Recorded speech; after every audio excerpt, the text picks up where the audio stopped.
The Roman army stands among history's most effective and meticulously organized fighting forces. One of their most intriguing tactical choices, directly contrasting with many contemporary enemies, was their deliberate use of battlefield silence rather than intimidating war cries.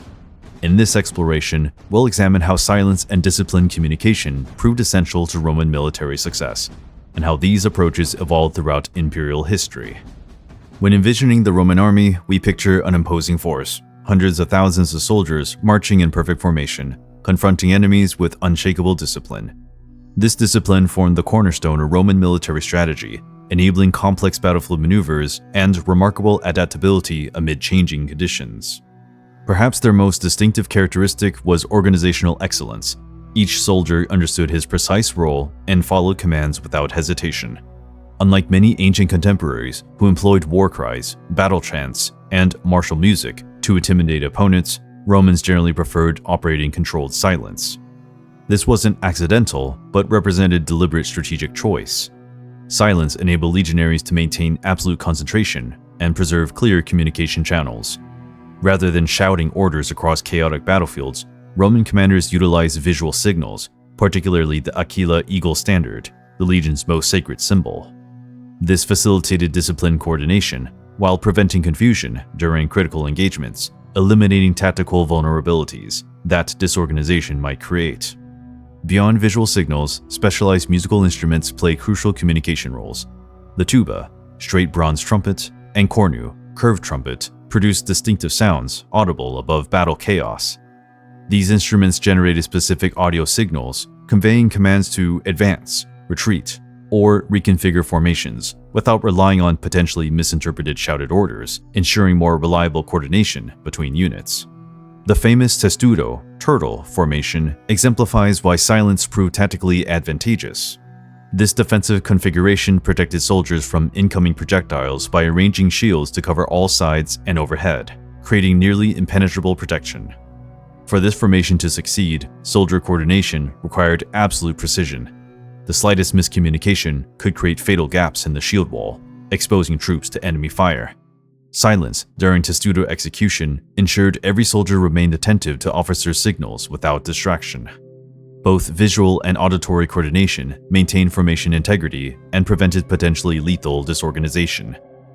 Many ancient cultures weaponized noise for both psychological warfare and troop motivation.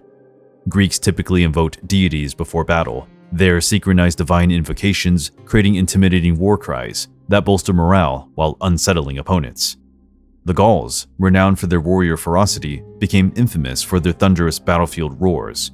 They employed noise tactically to disorientate enemies and create psychological advantage before physical engagement. Germanic tribes opposing Rome developed distinctive psychological techniques, including baritus, a war chant beginning quietly before crescendoing into thunderous roaring. This practice united warriors while intimidating enemies, simultaneously building courage and creating tactical advantage. While Romans prioritized silence, this didn't indicate ignorance regarding psychological warfare.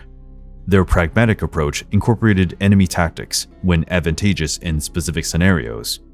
A notable example of Romans strategically employing sound occurred during Boudicca's rebellion in 61 AD. When Queen Boudicca's Iceni tribe attacked Roman forces in Britannia, the British warriors used war cries, attempting to intimidate Roman troops. The Romans maintained disciplined silence until the optimal moment when British forces entered pilum, javelin range. At this precise moment, Romans broke silence with coordinated war cries, followed by perfectly synchronized attacks. This controlled sound deployment, used at the tactically perfect moment, psychologically shocked the British warriors, who hadn't anticipated such a disciplined response. By the 4th century AD, the Roman army underwent significant composition changes. Many soldiers now came from provincial and frontier regions, including former Germanic adversaries. These recruits brought native warfare traditions, including baritus chants, and other cultural practices gradually incorporated into Roman military units. Roman leadership recognized these psychological techniques' potential benefits and permitted their adoption among auxiliary formations. Rather than compromising discipline, this incorporation demonstrated the Roman army's adaptability, weaponizing former enemy strengths to imperial advantage. Nevertheless, silence as tactical doctrine helped Rome dominate vast territories for centuries, representing one of their fundamental battlefield advantages. If you found these Roman warfare insights valuable, don't forget to like this video and subscribe to our channel for more historical explorations.